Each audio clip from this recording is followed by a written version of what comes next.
Esas son cosas que uno las cultivaba, pero ahora está muy perdida.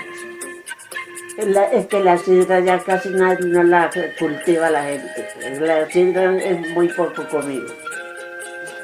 La Victoria ni siquiera la consigue uno ya ni comprar.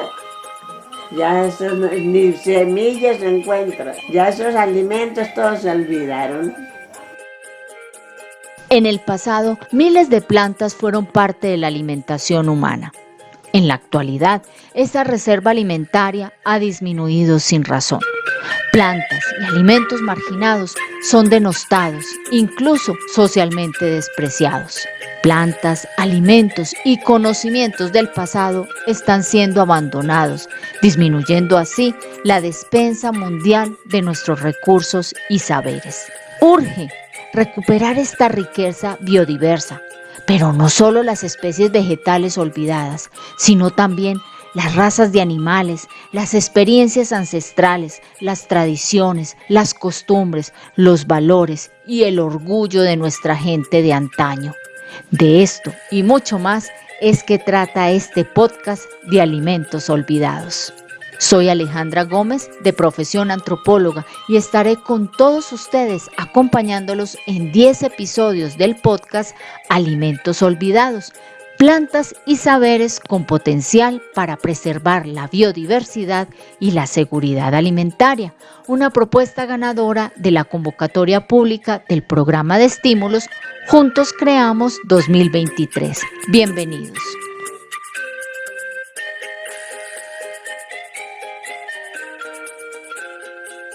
En un artículo de Laura Natalia Cruz, titulado Los alimentos que hemos olvidado, comenta que en una exhaustiva investigación sobre cultivos marginados en Latinoamérica de la Organización de las Naciones Unidas para la Alimentación y la Agricultura y el Jardín Botánico de Córdoba, España, concluye que a la llegada de los españoles a América fue el comienzo de un intercambio sin precedentes que afectó radicalmente los hábitos alimenticios en el planeta y que para el continente significó también el marginamiento y el olvido de alimentos que hacían parte de las tradiciones de las comunidades precolombinas.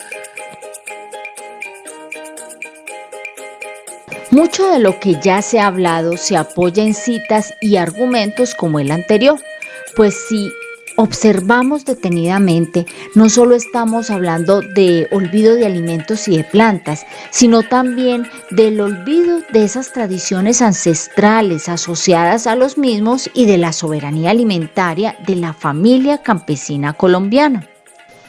El turno en este episodio se lo vamos a dar al maíz capio, una especie de maíz que fue usado en el pasado en este y muchos otros municipios del oriente de Antioquia. Si bien en la actualidad su uso aún está vigente, cada vez su consecución es más difícil y sus cultivadores más escasos. Al darle espacio en este podcast, pues quiero mostrar la relevancia que tiene dentro del grupo de los tantos otros maíces que se han tenido en nuestro departamento maicero. Escuchemos lo que nos cuenta don Alfredo Serna sobre el maíz que se cultivaba en Río Negro. Aquí tenían unas semillas de maíz que eran unas mazorcotas grandes. Aquí un maíz, había uno que le llamaban diente caballo, que eran los granitos así larguitos. Y la mazorquita era muy tupida y la tucita era delgaditica. Había otro que le decían maíz montaña. Sí. Que era traído de San Vicente. Eran unas mazorcotas grandes y los granos gruesos. Esos granos para hacer una mazamorra cascada. ¿Ustedes han comido mazamorra cascada? Sí, claro. No pila y no en cascada. En la piedra de moler. Exacto, sí. Eso le sacan ampollas a esas mujeres. Sí. Pero esos granitos son así, eso es una belleza. La mazamorra de esos, pues, es muy bonita. Hablemos de cómo surgió este cultivo. En apuntes sobre la alimentación de la población prehispánica de la Cordillera Oriental de Colombia, de José Vicente Rodríguez, se lee que el maíz regalo de los dioses para los nativos americanos, representaba el vegetal más importante en la dieta alimenticia del Nuevo Mundo, siendo además el cultígeno que facilitó la adopción de la agricultura como base principal de la economía prehispánica. ¡Qué afirmación tan cierta! El maíz, en el caso del departamento de Antioquia, es el producto básico de la alimentación, de origen americano, hoy extendido en Colombia y gran parte del mundo. El maíz capio es una variedad de raza criolla del departamento de Antioquia. Se denomina capio, término que en quechua significa harinoso. En el Anuario de Historia Regional y de las Fronteras, volumen 26, número 1 del 2021, hay un interesante artículo titulado De las semillas criollas a las semillas certificadas, maíz y agronomía en Antioquia, 1920-1980. Cuando comienzan a hablar sobre la diversidad del maíz criollo en Antioquia, los autores dicen lo siguiente. A principios del siglo XX en el departamento de Antioquia se empleaban una significativa variedad de razas criollas. En 1907, los habitantes de Medellín y sus alrededores cultivaban y consumían maíz capio, maíz montaña y maíz indio, con el cual se fabricaba la arepa. Continúan luego indicando que Tulio Ospina identificó otras variedades de semillas que se cultivaban en diferentes zonas del departamento, como el maíz de arado, cuba de grano duro, maíz de abejorral, maíz chocó, indicado para clima lluvioso por su capacho, fuerte Yucatán, de mazorca grande, que es de origen centroamericano, maíz bogotano y maíz amarillo de montaña. Como se puede apreciar, la diversidad de maíz en Antioquia era enorme. Incluso debido a su diversidad, Medellín y el departamento de Antioquia se convirtieron en uno de los centros de recolección, clasificación y preservación de maíz en América Latina. En el oriente antioqueño, el maíz capio, el maíz montaña, con sus dos colores amarillo y blanco, eran los más frecuentemente cultivados y utilizados. Veamos cómo nos lo confirma un fragmento del libro atrás mencionado. La variedad de pisos térmicos en Antioquia favoreció la adaptación de distintas razas criollas de maíz. La variedad montaña se encontraba principalmente a lo largo de la cordillera central de los Andes. Tenía un punto de concentración en Antioquia y otro en el departamento de Nariño en el sur de Colombia. Cultivado en elevaciones con un promedio de 2.000 metros sobre el nivel del mar, era empleado sobre todo por agricultores del oriente antioqueño. En este mismo texto se lee en otra parte. El maíz capio, que era una subraza del maíz montaña, la variedad blanca, era cultivada en el oriente antioqueño y la amarilla en Nariño. En Antioquia también utilizaban el maíz común, el cual era, entre las razas colombianas, el mejor con características agronómicas. Era cultivado en el Valle de Aburrá y en el occidente del departamento. Escuchemos lo que nos cuenta don Arnulfo Monsalve al respecto. Maíz amarillo y maíz blanco. No, ese maíz no me recuerdo yo haberle tenido un nombre a ese maíz. El maíz blanco y maíz amarillo. Para vender, y había mucha gallinita y se dejaba así, se vendía lo mejor. Y lo que era así como que no lo querían no vender, lo dejaban para las gallinas que uno mantenía en la casa. Entonces, que se cosechaba, luego lo cogía uno en la mazorca, le botaba la mitad de capacho y la otra mitad la dejaba uno pegada en la mazorca y íbamos a hacer piñatas, las turegas que llamamos. Muchas de estas razas criollas se podían encontrar sembradas en una misma zona, pues los agricultores en general utilizaron diferentes razas de maíces criollos según las características ambientales, tecnológicas y culturales presentes en las diferentes regiones geográficas y climáticas del departamento. Sin embargo, algunas variedades criollas como el maíz común, que era la raza más popular durante los primeros 50 años del siglo XX, estaba siendo reemplazada rápidamente por algunas de las variedades mejoradas. pues se señalaban a las razas criollas como una de las causas principales de la baja productividad del maíz en Colombia.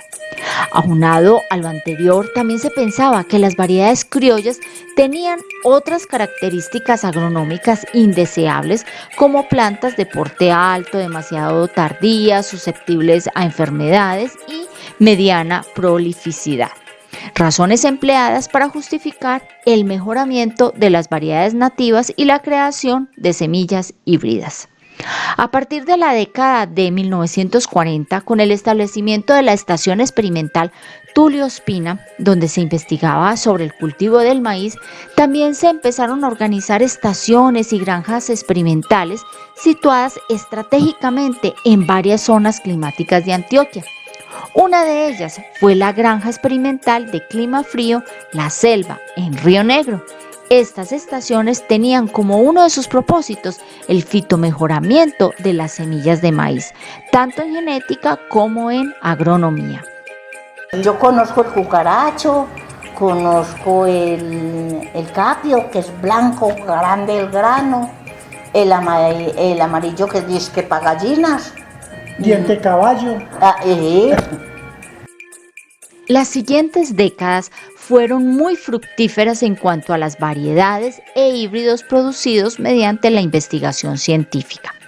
Pero también, y parece un contraste, entre esas mismas décadas de 1950 y 1980 se detectó una disminución del cultivo del maíz en Antioquia y el país en general. El sector tradicional más maicero usaba muy poco la semilla mejorada, debido a la adopción del llamado paquete tecnológico recomendado por los técnicos para este cultivo. Como lo dice el mejorador de maíz Fernando Arboleda, el sector tradicional era castigado tanto por la empresa privada como por la oficial en el suministro del principal de los insumos, la semilla mejorada, pues el 95% de las semillas producidas por el ICA y las empresas privadas se destinaban para la agricultura mecanizada. Esto se convirtió en un factor que desestimuló la utilización de la semilla certificada entre los agricultores antioqueños. A todas estas se preguntarán ustedes, amables oyentes, ¿qué pasó entonces con el maíz capio y las otras semillas criollas? Bueno, les cuento que según un diagnóstico realizado por el ICA en el oriente antioqueño, la mayoría de los agricultores seguían seleccionando su propia semilla de maíces criollos o la conseguían mediante el intercambio con otros productores. Recordemos que el intercambio es una práctica cultural que aún se ve hoy en día entre los pequeños agricultores. Mediante la selección doméstica y el intercambio, las semillas empleadas por los agricultores del oriente antioqueño continuaron siendo principalmente las variedades de maíz capio y el maíz montaña. Hubo un momento en el cual algunas de las pruebas experimentales realizadas por el ICA mostraron que no parecía viable ni recomendable el cambio de las variedades criollas en una región. Quizás por esta razón y por sus cualidades gastronómicas y de rusticidad es que aún podemos ver el maíz capio en el mercado, aunque queda cada vez en menores cantidades. No podemos dejar que este maíz desaparezca. Hay que crear conciencia entre la gente de la necesidad por conservar y proteger las semillas, estas o cualquier otras, como un producto ancestral, vital, que ha sido entregado como herencia de parte de nuestros antepasados. Cuidarlo, difundirlo y legarlo a nuestros parientes también es una de nuestras responsabilidades. Volver a tener grandes extensiones de maíz como se hizo antaño. Escuchemos los recuerdos que tiene don Julio García al respecto. Todo el porvenir, eso allá íbamos por ahí unos 20 o 25 trabajadores, jornaleros, y a trabajar ahí en compañía. Y allá se cogía miles y miles de cargas, miles de cargas. Allá se cogía maíz, por ejemplo, se empezaba a coger para en noviembre y en enero todavía estábamos cogiendo 25 o 30 trabajadores diarios. Es que eso era grande, no es que eso era miedosísimo. Y como eran tantos trabajadores, y todos los trabajadores trabajaban la tierra ahí mismo. No sé, ese maíz, los trabajadores se llevaban a la casa, y yo no sé el señor por dónde lo llevaría. Cuando se escogía frisoles, se cogía el maíz, y ya estaba frisol empezando a madurar, y ya seguimos cogiendo frisol. Y ya se cogía el de frisol por otros 2 o 3 meses, seguir cogiendo, diario. En medio de la faena, de la siembra al plato. De acuerdo con los datos recogidos con la gente en el campo, el maíz capio puede sembrarse en los mismos terrenos utilizados para el maíz criollo montaña que se usa por estos lados. El maíz en general en Río Negro se sembraba en suelos que ya habían sido colonizados por otros cultivos, especialmente la papa o el frijol. Fernando Gómez y doña Alba López cuentan los manejos que le hacían al cultivo del maíz. Separada y seleccionada las semillas del maíz, se estaba haciendo la preparación del terreno. Una vez se tenía preparado el terreno, se procedía a sembrar el maíz el día de la Candelaria, el 2 de febrero, labor para la cual se utilizaba el chuzo o regatón o recatón, herramienta hoy casi desconocida. Se abría el hoyo y se depositaba en él 3 o 4 granos de maíz. Aunque hoy en día, como los tiempos están tan cambiados, se siembra en cualquier momento. Vamos a escuchar directamente de sus voces lo que nos cuentan. Bueno, el primero yerbaba. Luego que yerbaban en la Candelaria, sembraban el maíz. Después les daban un medio... En la Candelaria era entre febrero y marzo. Sí, a la Candelaria, pero más que todo, el día de la Candelaria es el 2 de febrero. Eso. El 2 de febrero es el día de la Candelaria. Entonces papá sembraba por la Candelaria en esa semanita. Que porque era mejor el maíz, no sé, pues era idea de papá. La creencia que había. La creencia que había, y en realidad, sí, todavía hay gente que siembra por la Candelaria. ¿Cómo es el ciclo de siembra del maíz? Lo mismo, y específicamente del capio, por escoger las mejores semillas de la mazorca y sembrarlas, y se demora 6 meses, a los 6 meses ya está seco. ¿Cuántas veces meses, al año? ¿Ah? ¿Cuántas veces al año puede sembrar maíz? 2 veces, porque cada 6 meses usted siembra hoy y dentro de 6 meses puede volver a sembrar. Desde 6 meses. No, ya hoy en día no hay que buscarle a la menguante, ya usted puede sembrar en cualquier tiempo. Pero no es como ahora años que sembraban en febrero y es que ahora años lo antiguo sembraban sino una sola vez en el año, en febrero nomás. Y había que esperar otro año para... pero ahorita ya usted puede sembrar en cualquier tiempo, no sino averiguar la menguante y siembra ya y en cualquier tiempo le da. Bueno, ¿y qué cuidado se le hace a la planta del maíz? Lo mismo, mantenerla deshierbada y echarle bonito y listo, y esperar. Aporcarla. Y aporcarla. No, lo siembra 3 o 4 granitos, a 50, 60, a metro de distancia. Cuando está rollero, entonces le echa ya la primera o la segunda, depende cómo esté el desmalece, usted lo abona. Eso, ahí está. Algunos también opinan que es muy importante hacer la siembra en la fase lunar de menguante para que el maíz no crezca tanto. Vamos a escuchar a doña Rosario Monsalve contándonos acerca de esto. Aguacates, maíz, guayabas, se siembra de todo, cilantro. Pero el maíz en otra época, la menguante. ¿Por qué prefiere la menguante? Porque el maíz crece más bajito. No se va machorreado. Se va en un varillón en creciente. En menguante es muy rápida, más buena mazorca. A este cultivo se le realizaban las labores agronómicas y culturales que estaba acostumbrada por tradición a realizar en esta región del Oriente. Según refieren los entrevistados, el azadón es la herramienta fundamental para estas labores, entre las que las deshierbas y aporques son prioritarias.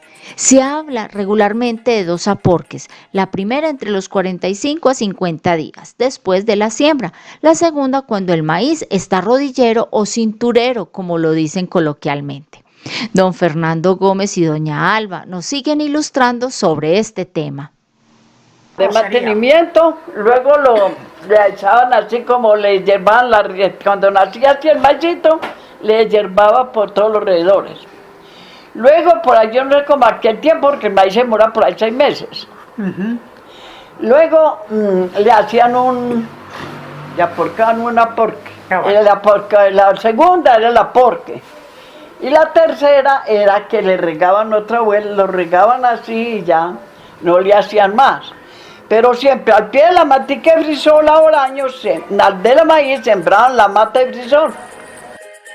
Hoy puede verse que el maíz se siembra en cualquier momento, pero según los campesinos, porque ellos lo van a cosechar cuando esté choclo y para utilizarlo en la elaboración de las tan conocidas arepas de chocolo, como dicen ellos. El periodo de duración de siembra a cosecha es aproximadamente de 6 a 7 meses. El maíz cosechado es generalmente para autoconsumo. Es ampliamente conocido que el maíz en nuestro medio tiene múltiples aplicaciones. Uno de sus usos particulares es precisamente en la alimentación, donde se presta para elaborar deliciosos platos y recetas tradicionales. Don Aldemar Gómez nos comparte el tratamiento post cosecha que se le hacía al maíz. Sí. 70 bultos grandes de maíz. Y aquí tuve una cosechita que a 1 kilo, 14 bultos a 1 kilo. Y aquí en la huertecita mía. A 1 kilo, 14 bultos. 14 bultos de estos de digorder, pero taqueados altos. Sí. Que esos 14 bultos para desgranar. Le granan pues 4 bultos de grano. En grano, sí. Para el plato. ¿Se rinde? Sí, rinde, que el maíz rinde mucho. Rinde, claro. En una época, eso en las casas que tenían vigas así en las salas y en los cuartos, nos atrasaban unas varas o guaulas, y ese maíz lo amarraba en turega. En turega. De a 4. Turegas. Y llenaba esas salas la sala y las trojas de maíz ahí colgado. Sí. Lo encalaba uno con cal. Y eso lo duraba hasta el otro año. Quitaba el capacho y se encalaba en seco, no era mojado. Sí. En seco. En seco. En seco se cogía la mejor que metía ya la sobada de uno bien. Y la colgaba. Y después ahora hasta que la cosecha viniera. Ya después, una época que ya comenzamos fue a quitarle ya ese del todo. El capacho. Y a tirarlo en zarzos. Sí. Y allá le rociaba uno la cal. Recetas del campo para que no se olviden. Recordemos que el maíz es el componente principal de gran variedad de platillos culinarios en todo el mundo. Pero no solo la alimentación se beneficia de las bondades de este cereal, también se reporta su uso como materia prima para elaborar y transformar otros subproductos en otras áreas como la industria textil, cosmética, farmacéutica, entre otros. Pero realmente el campo que nos llama la atención en este caso es el que tiene relación directa con el maíz capio, nuestro alimento olvidado que vengo trabajando el día de hoy. Escuchemos a doña Lilian Gómez con un recuerdo de los tiempos en que este maíz capio era muy bien mirado. Sí, maíz capio, sí, claro. No, el maíz capio, yo recuerdo que mi mamá, los arrieros, como iban a recoger madera, mi mamá cambiaba las arepas por las arepas de maíz capio que ellos llevaban, los arrieros. Pero los arrieros, eso lo hacen en unas callanitas que las venden en Santa Fe de Antioquia. Que mi mamá cambiaba, entre nosotros comíamos arepas de maíz capio. Aquí en el municipio de Río Negro son famosos algunos productos que se elaboraron en el pasado con la harina del maíz capio. Ejemplo de ellos son el bizcocho de teja, el pan de queso de maíz capio, las hojaldras y las arepas de maíz capio. Voy a dejarlos con diversas voces para que nos cuenten la elaboración de esas recetas con este tipo de maíz. Ay, mi papá lo hacía. Sí, mi papá lo hacía. Mi papá lo hacía, oiga, no sé, él conseguía el maíz capio, que llama. y lo molía. Lo cernía para sacarle todo el afrecho. Ya después de que tenía toda la harina, él lo iba remojando con mantequilla derretida. Y creo que le echaba como leche también, me parece. Él lo iba remojando hasta que ya formaba la masa y después formaba esas tejas así en unas telitas y las ponía en una callana. Y después de que las levantaba en la callana, las ponía a dorar así en una parrilla. Y eso quedaba rico, ay. Eso era delicioso y lo echaba uno en el chocolate. ¡Ah! Eso quedaba así como una coladita más bueno que para qué. Como papá fue mucho la arepita de teja, que es porque lo llamaban la arepita de teja, bizcochete. Costumbre. Mi mamá lo que hacía era hojaldras y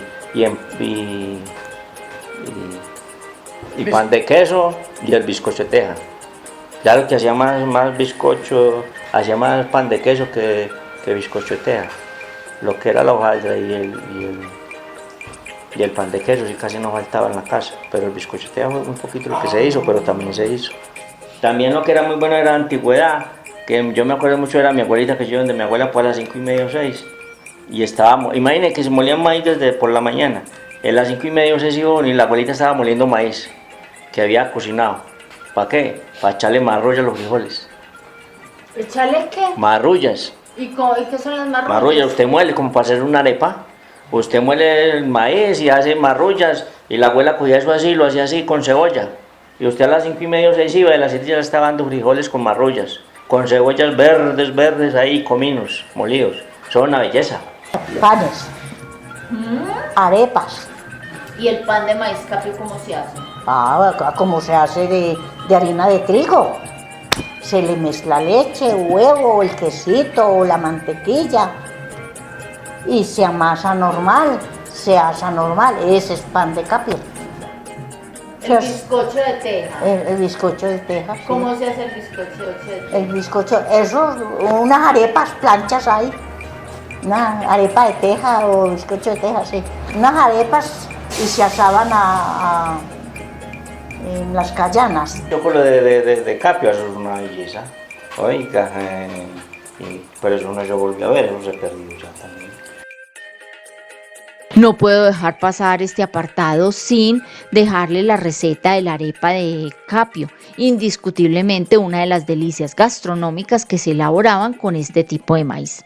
Imagínense ustedes una arepa de capio, encima huevo revuelto con un buen hogao, todo esto acompañado de un buen chocolate caliente, sentados bien abrigados en la sala de nuestra casa en una tarde lluviosa y fría. Esto sería casi que la antesala al paraíso. Pruébenlo para que sepan lo que les digo. Y ahí les dejo entonces esta receta. ¿Cuáles son los ingredientes? Maíz capio, mantequilla, huevos y sal.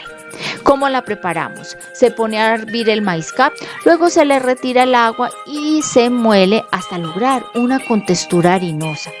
A continuación se le adiciona a la masa mantequilla, huevo y sal al gusto y se procede a mezclar hasta lograr una masa homogénea.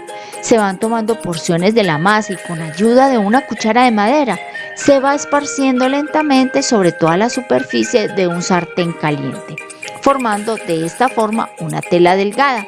Se va moviendo hasta que se vea bien tostada. Se baja y se consume con un buen bastimento de esos que nos gusta tanto en el campo para acompañar las arepas. Quiero agradecer a las personas que me colaboraron en este episodio, a don Alfredo Serna, don Arnulfo Monsalve, don Aldemar Gómez, que en paz descanse, a don Fernando Gómez, a doña Alba López de Moreno, doña Carmen Gómez, doña María del Rosario Monsalve, doña Lilian Gómez, doña Margarita Serna y Lady Díaz, también a don Julio García. Muchas gracias por todo lo que nos han compartido durante este episodio sobre el maíz capio. Solo me queda invitarlos para que nos acompañen en el próximo episodio de este programa que será dedicado a otras cucurbitáceas de importancia en la región. Hablaremos de la vitoria, la auyama, la calabaza, entre otras.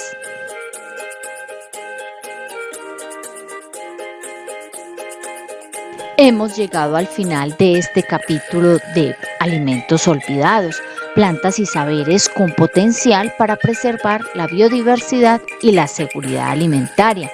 Una propuesta ganadora de la convocatoria de estímulos al talento artístico y cultural Juntos Creamos 2023 del municipio de Río Negro, Antioquia.